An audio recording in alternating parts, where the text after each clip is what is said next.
Hola, buenas tardes compañeros. Les estoy grabando este video. Voy a hablar un poquito de la enfermedad pulmonar obstructiva crónica, la cual viene en nuestro programa del curso. Yo soy el doctor Isaac Salgado. No me conocían de voz, no, sí, por los audios que les mandaba, pero pues bueno, espero que luego se pueda hacer presenciales las clases para también conocer los muchachos. Bueno, entonces ya hablando a lo que nos importa, tenemos que el EPOC va a ser un estado patológico que se caracteriza por una limitación del flujo de aire que no va a ser totalmente reversible. Los nombres comunes que le suele dar la población o la gente es el llamado enfisema, ¿no? Pero en los libros aparece generalmente como EPOC o enfermedad pulmonar obstructiva crónica. También, también coloquialmente se le dice bronquitis, porque sí es una bronquitis, pero es una bronquitis que es crónica. En cuanto a la clasificación de la enfermedad, aquí tenemos su código y va a estar definida también por ellos, por la GOLD, como una enfermedad pulmonar obstructiva crónica con infección aguda de las vías respiratorias inferiores, en la cual se excluye la influenza. Tenemos aquí dos imágenes. En esta, que es el pulmón, pues que está mal, está enfermo. Vean el color, la coloración negruzca que tiene. Probablemente sea de una persona fumadora, ya que, como vamos a ver más adelante, el tabaquismo es el principal factor de riesgo. Y también, fíjense, también tiene un ligero puntilleo, pero pues bueno, sabemos que también en el ambiente pues tenemos bastantes contaminantes y, y pues estos contaminantes también a veces los respiramos, pero vemos aquí cómo está la cisura, ¿verdad? Bueno, entonces, ¿cómo vamos a clasificar el EPOC? La clasificación más utilizada o la más ampliamente aceptada es la clasificación de Gold, que lo va a dividir principalmente por la FEBI1.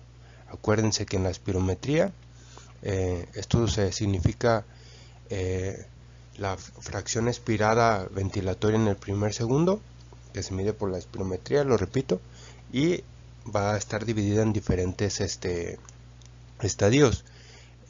Vamos a tener la leve, que el paciente va a tener más de 80, vamos a tener la moderada de 50 a 79 y la grave de 30 a 49, y por último vamos a tener la muy grave, que es menos de 30. O sea, esto con respecto a la FEBI1. Y también vamos a tener, dependiendo de los síntomas, si el paciente tiene síntomas variables va a estar en leve, si va a tener síntomas moderados va a estar en moderado, si inclusive le dificulta para el ejercicio va a estar en grave, o que limiten mucho sus actividades diarias va a estar clasificado como muy grave, ¿sí? Entonces, pero pues generalmente pues esto puede variar dependiendo del contexto clínico del paciente. Bueno, entonces vamos a tener dos tipos de, de enfermos de POC. Pues vamos a tener el clásico bronquítico crónico, y también vamos a tener el enfisematoso, ¿sí? Entonces esta es como una clasificación dependiendo de las manifestaciones clínicas, de cómo es su, cor- su cuerpo, pues. O sea, generalmente los enfisematosos van a tener un color rosado, y van a ser delgados, pues van a tener hábitos ectomórfico, y los bronquíticos van a general tener eh, ciertos grados de sobrepeso u obesidad, y se va a caracterizar principalmente por la obstrucción de las pequeñas vías aéreas. Entonces esto se puede hacer con la clínica, simplemente viéndolo. Generalmente va a tener coloración es cianótica y este va a tener una coloración rosada, ¿sí? Entonces, pero bueno, ¿qué tan frecuente va a ser esta enfermedad? Bueno, va a ser muy frecuente, va a ser la cuarta causa de muerte en el mundo con 2.75 millones de personas afectadas y va a constituir el 4.8% de la mortalidad global por todas las causas. Yo creo que a todos nos ha tocado ver personas con EPOC, el clásico ejemplo de las señoras ya mayores que no fumaban pero que cocinaban con leña. Entonces es un clásico ejemplo que seguido llega a la consulta, que seguido lo vemos en los hospitales, y también está el más frecuente todavía, que es el clásico varón fumador que fumaba una o dos cajetillas al día, pues que no dejó, que empezó a fumar desde muy joven y que pues que manifiesta ya estas enfermedades. Entonces, como en México estos hábitos todavía se siguen utilizando, pues es una enfermedad muy frecuente. Bueno, por sexo va a ser a nivel nacional frecuente en ambos sexos y va a tener el octavo lugar. En las mujeres va a tener el quinto lugar. En los hombres va a ser el octavo lugar, ¿sí? Entonces esto a nivel aquí nacional, pues, y generalmente va a afectar a personas mayores de 45 años y todavía aún más frecuente en mayores de 65 años. Pero bueno, es importante aquí definir los factores de riesgo, porque es donde nosotros podemos hacer la prevención primaria de la enfermedad, porque una vez que ya se desarrolló, pues va a ser difícil revertir el daño. Entonces, ¿cuáles son los factores de riesgo asociados? Como les había comentado, el más importante es el tabaquismo. También vamos a tener otros, pero el que se relaciona con mayor, y que inclusive el dejarlo nos aumenta, o perdón, nos disminuye mucho la supervivencia, es el tabaquismo. Entonces, generalmente un índice tabáquico alto es lo que nos va a generar aún más riesgo. Nosotros sacando ese índice nos podemos orientar a ver qué paciente puede desarrollar. También está la ocupación. Miren, fíjense aquí pues ser ama de casa también es una ocupación. Entonces aquí tenemos el clásico ejemplo de que los comentaba, la gente de población rural que cocinaba con leña por mucho tiempo, toda su vida, o inclusive me ha tocado a mí ver personas que sus mamás, personas ya grandes, pues, que sus mamás en su tiempo también cocinaban con leña, y que pues que dicen, oye, pero pues no, yo no, yo no tenía eso, pues, o sea, ¿y por qué se me desarrolló si yo nunca fumé? Entonces, pues tenemos estas cosas. También casos de contaminación por el ambiente, antecedente de tuberculosis, infecciones respiratorias recurrentes en la infancia, también a casos de hiperreactividad bronquial, y este sí es muy importante, que es el déficit de alfa-1 antitripsina, que también este factor genético, o esta enfermedad genética también está muy asociada a EPOC, y generalmente va a ser en pacientes jóvenes, pacientes pequeños, ¿sí? Jóvenes más, no niños, pues no pediátricos.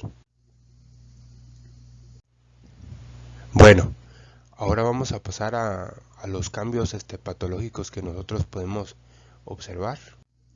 Entonces vamos a tener que el cambio característico y lo que nos lleva a la enfermedad es una inflamación crónica. ¿De dónde? Pues de los pulmones. ¿De qué parte de los pulmones? Del parénquima pulmonar y de sus vías aéreas. Entonces lo principalmente afectado, aquí se los puse en negritas, van a ser los bronquios. Entonces los bronquios, pero también va a haber otros cambios, o sea, los bronquios van a tener ahí estos cambios, perdón, estos cambios de inflamación, pero también vamos a tener otros cambios, por decir, vamos a tener hiperplasia de las glándulas mucosas, aumento de las células caliciformes productoras de moco, vamos a tener cambios también a nivel histológico con metaplasia. Se recuerden que metaplasia es que el cambio de células de un epitelio que debe de haber en ese órgano a otro que no debería de estar aquí. Entonces vamos a tener esta metaplasia escamosa y también anomalías ciliares. Acuérdense que los cilios ayudan en el movimiento para el desecho de sustancias y para favorecer la movilización de sustancias. Acuérdense del síndrome de Cartagener, que el cilio es inmóvil. Entonces vamos a tener estos cambios. En las vías periféricas, que van a ser las responsables de la obstrucción del flujo aéreo, vamos a tener fibrosis, hipertrofia del músculo liso, impactación mucosa y metaplasia de las células caliciformes. Entonces, eso es lo que vamos a tener.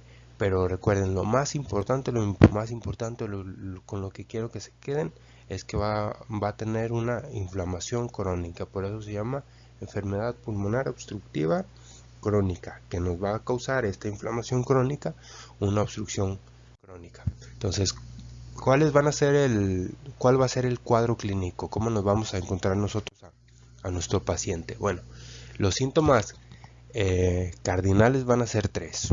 Uno, que es la tos crónica, que esta va a ser intermitente todos los días, todo el día, y va a ser de predominio matutino. Entonces esto es importante porque también nos puede ayudar a diferenciar un poquito en el asma, que el asma, los síntomas en ocasiones suelen ser nocturnos, y además de que es un poco más frecuente en niños. Entonces también vamos a tener expectoración, la cual generalmente no va a ser purulenta, a menos de que tenga ahí un proceso infeccioso agregado. Vamos a tener un episodio de disnea, la cual va a ser progresiva, va a ser persistente y va a empeorar con el ejercicio. Sí, entonces nosotros ya lo interrogamos, ya nos dijo que ese es su motivo de consulta, pero nosotros también vamos a encontrar otros datos. Por decir, vamos a tener el clásico signo que viene en todos los libros, que es el tórax en tonel, que se va a dar por una hiperinflación. Vamos a tener una respiración rápida y superficial. Vamos a tener también el uso de músculos accesorios. Puede haber una respiración paradójica. Podemos tener en casos ya más severos ingurgitación yugular y edema, que esto ya nos estaría hablando en caso de que sea muy notorio en una insuficiencia cardíaca desencadenada por la patología previa, y los ruidos y las vibraciones vocales van a estar disminuidas. Y acuérdense aquí, en esta parte de aquí, que va a depender, puede tener una cianosis central si es del tipo bronquítico, pero también puede tener un color rosado si es del tipo enfisematoso. ¿Qué vamos a utilizar nosotros para diagnosticar? Bueno, entonces primero es el cuadro clínico, ¿no? El cuadro clínico, nosotros tenemos un paciente con tos crónica, con expectoración crónica, con disnea que puede ser progresiva o que puede estar persistente, además que tiene exposición a factores de riesgos, que fumó toda su vida, que cocinó con leña, o sea que estuvo expuesto a sustancias químicas laborales, etcétera, que estuvo en un lugar muy contaminado, bla bla. Entonces ahí eso ya nos hace sospechar, y en esa sospecha nosotros lo que debemos de pedir, el estudio que se requiere, es la espirometría, y para el diagnóstico utilizamos esto que se llama índice de Tifenot. El índice de Tifenot, que en las enfermedades obstructivas suele ser de 0.7, entonces, o de 70%, pero eso es importante. La fracción expiratoria en el primer segundo y la capacidad vital forzada tiene una relación que hacen el índice de Tifenot, el cual debe ser menos de 0.7. Entonces también importante que postbroncodilatador va a confirmar la presencia de limitación del flujo aéreo, pero este no va a ser completamente reversible, que la otra enfermedad que es el asma sí va a ser reversible, ¿sí? Entonces este no es totalmente reversible. Bueno, entonces la espirometría lo que nos va a demostrar va a ser la limitación del flujo aéreo con reversibilidad parcial, lo que les había comentado. La radiografía de tórax se suele utilizar, la solemos pedir generalmente para ver si no tiene un proceso infeccioso agregado, porque muchas veces llega al hospital el paciente con una exacerbación. Entonces también hay que estar muy atentos a eso, y más que nada se utiliza para excluir lo que nosotros podemos observar en alguno de los signos que podemos observar en la radiografía. Puede ser burramiento de la trama vascular y del parénquima, hiperlucidez, aplanamiento del diafragma, porque acuérdense que retiene mayor volumen, y pues mayor volumen pulmonar, ¿sí? Acuérdense el característico tórax en tonel, ¿sí? Entonces tenemos un estudio aún más específico que es lo mejor para nosotros ver pulmones, que es la tomografía computarizada. Entonces, la tomografía no se considera un estudio de rutina, pero sí a veces tenemos nosotros la duda, la sospecha diagnóstica, queremos descartar algo, si la podemos solicitar. Y también en los pacientes que van a estar o van a entrar en protocolo de cirugía pulmonar, o que se le va a hacer alguna cirugía de reducción de volumen pulmonar, etcétera, etcétera. Bueno, entonces, ¿cuáles van a ser la prevención primaria?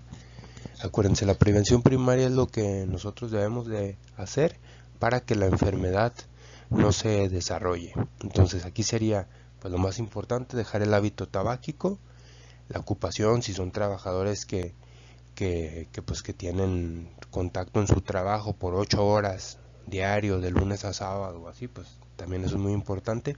Y también vamos a, de alguna forma, también realizar la prevención primaria con la vacunación. La influenza, la cual debe ser anual, y la neumocócica, que debe ser cada 5 años, ¿sí? El tratamiento, esta parte es muy importante. Bueno, vamos a tener varios grupos de fármacos que nos van a servir. De los más utilizados, o los que debemos utilizar, son los broncodilatadores, los cuales vamos a tener como parte a los anticolinérgicos, que estos van a disminuir la contracción del músculo liso, por lo cual van a producir una relajación. Y vamos a tener de acción corta, como el hipatropio, que ya ven que lo receta mucho. Y también vamos a tener el bromuro de tiotropio, que este es de acción prolongada, ¿sí? También fíjense, importante, el bromuro de hipatropio actúa en los niveles de los receptores M2, muscarínicos 2, y el bromuro de tiotropio en los receptores M1 y M2. También tenemos los agonistas beta adrenérgicos. Estos todavía lo conocen ustedes más, los famosos salbutamol, salmeterol, todos esos. Entonces su mecanismo de acción van a ser relajar también el músculo liso, pero estimulando los receptores beta 2 adrenérgicos. Acuérdense, si es agonista, activa. Entonces también va a tener otros efectos que en este caso van a ser beneficiosos, que van a ser la vasodilatación, la vasodilatación pulmonar, perdón, la mejoría en el movimiento ciliar, el aclaramiento mucociliar, que lo queremos por las secreciones abundantes, y el bloqueo de los mastocitos, porque acuérdense que estos liberan histamina. Entonces generalmente, sí, pues la gran mayoría de las veces los vamos a utilizar por vía inhalatoria, y los efectos secundarios van a ser el temblor y la taquicardia, ¿sí? También tenemos, como es en un estado inflamatorio crónico, también vamos a tener a los glucocorticoides, que estos glucocorticoides van a estar indicados cuando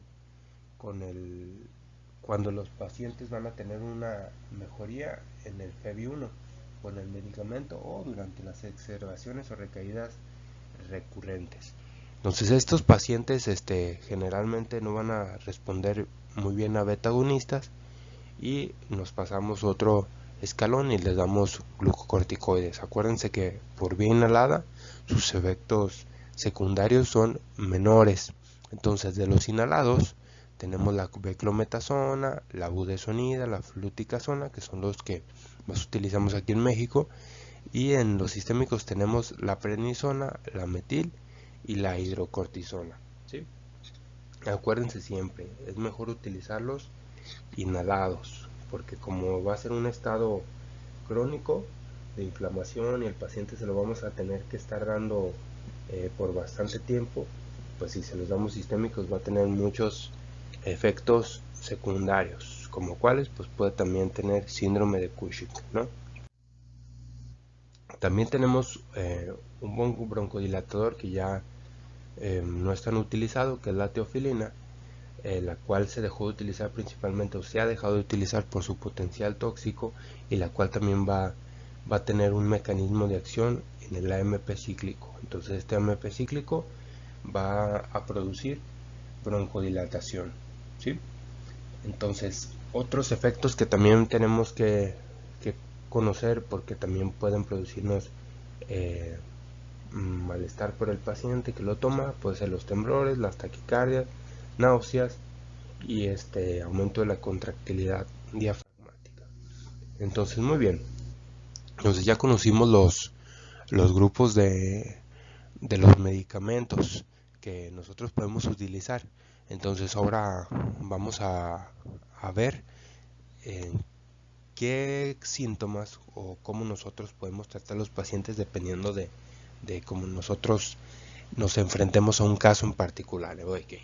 Entonces, un paciente que tenga síntomas leves o variables, lo único que tenemos que hacer para controlarlo generalmente va a ser utilizar un agonista beta 2. ¿Por qué vía? Por vía inhalada. En un paciente que tenga un caso moderado o persistente, y ahí ya podemos utilizar un anticolinérgico como el hipatropio, y además agregando el agonista, o más bien el agonista que utilizamos acá, agregando el hipatropio, ¿sí? Entonces también aquí podemos considerar ya un beta 2 de duración o de liberación prolongada como el salmeterol, un anticolinérgico también de liberación prolongada como el tiotropio, o inclusive también un corticoide inhalado como la fluticasona. Ok, entonces eso es lo que podemos hacer, y acuérdense que hay que ir ajustando nuestras dosis, hay que ir ajustando los medicamentos hasta que logremos un equilibrio entre las manifestaciones clínicas y los fármacos, o sea, porque también recuerden que vamos a tener pues efectos adversos por los medicamentos, y también vamos a tener pues mal apego, también podemos tener mal apego al tratamiento. Entonces, en los casos de que tengamos una exacerbación, que ahorita voy a hablar de ello, también se requiere aquí en ocasiones añadir prednisona sistémica. Entonces aquí estamos ya utilizando los corticoides intravenosos. Y también en un caso de una exacerbación, yo diría con una exacerbación moderada o severa, hay que mandar al hospital, ¿sí? Entonces también tenemos una parte fundamental. ¿Por qué? Fundamental porque el oxígeno se ha demostrado que aumenta la supervivencia cuando se utiliza. ¿Cuántas horas al día? Más de 15 horas. Entonces, ¿en quién va a estar indicado? Va a estar indicado en los pacientes en que tengan una saturación disminuida, que tengan una hipoxemia en reposo, que tengan una presión arterial de oxígeno entre 55 y 60, o de una saturación de oxígeno de 89, ante la evidencia de hipertensión pulmonar y edema periférico, insuficiencia cardíaca o policitemia. Entonces, esto nos baja un poco más más el rango del cual nosotros debemos utilizar el oxígeno. Y acuérdense, muy importante, porque aumenta la supervivencia. ¿Sí? Entonces también podemos utilizar antibióticos en las exacerbaciones o en caso de que haya una colonización de las vías respiratorias. ¿Cuáles son los organismos más frecuentemente afectados? Pues vamos a tener Streptococcus pneumoniae, Moraxella catarrhalis, Haemophilus influenza, que son los que más frecuentemente afectan la vía respiratoria. Ok, lo que les comentaba de la oxigenoterapia, más de 15 horas al día, recuérdenlo, para que sea efectivo, y el objetivo va a ser mantener una presión de oxígeno más de 60 y una saturación más de 90. ¿Sí? También parte fundamental y cosa de que a veces los pacientes no tienen mucho acceso, ustedes lo verán ahí en su clínica, es la rehabilitación pulmonar. Entonces esta rehabilitación pulmonar pues es larga, pues porque es una enfermedad crónica, y es muy importante porque nos disminuye la frecuencia de las hospitalizaciones. Eso sí se ha demostrado, y las guías de práctica clínica la recomiendan. Muy bien, entonces también podemos fiarnos o ayudarnos del manejo quirúrgico. Aquí es con G, ¿sí? Del manejo quirúrgico, que podemos utilizar pues dos grandes cosas: disminución del volumen pulmonar y reducción de volumen, ¿sí? Entonces todo esto para pues disminuir ese atrapamiento que puede tener, que fisiológicamente nos va a traer también complicaciones, y que disminuyendo el volumen, porque acuérdense que la cavidad torácica es un espacio limitado, entonces ahí vamos a tener estos beneficios, ¿sí? Y también tenemos el trasplante pulmonar, que aporta una mejoría en la función pulmonar, en la capacidad que va a tener la persona al ejercicio, en su calidad de vida. Va a estar indicado en menores de 65 años con alguna discapacidad, a pesar de un tratamiento médico máximo, que tengan una FEV1 menos de 35, que tengan una presión de oxígeno menos de 55, que tengan hipertensión arterial pulmonar, o sea, en pacientes que sean selectos, pero generalmente estos se va a utilizar en los pacientes que no responden al tratamiento, que no tienen y que además son jóvenes y que tienen buen pronóstico. Bueno, entonces de las complicaciones vamos a tener como complicación del EPOC la característica insuficiencia cardíaca derecha con edemas periféricos, entonces el llamado cor pulmonare. Tenemos también una insuficiencia respiratoria crónica o una hipoxemia crónica, que esto nos va a tener todos los efectos a nivel sistémico. También vamos a tener hipertensión pulmonar, como se les había comentado, generalmente. Y también acuérdense que también sería alguna complicación, pues la mayor propensión a las infecciones, ¿sí? Y bueno, solo para terminar, unas conclusiones. Acuérdense, es muy importante siempre identificar muy bien a los pacientes, no diagnosticarlos sin estar con los estudios que necesitamos, ir ajustarle su tratamiento para que esté lo más controlado posible, para que tenga los menores efectos secundarios, y también pues valorar algunas otras alternativas que tenemos. ¿Para qué? Pues para tener menores complicaciones y para disminuir las exacerbaciones, ¿sí? Bueno, sería todo. Gracias.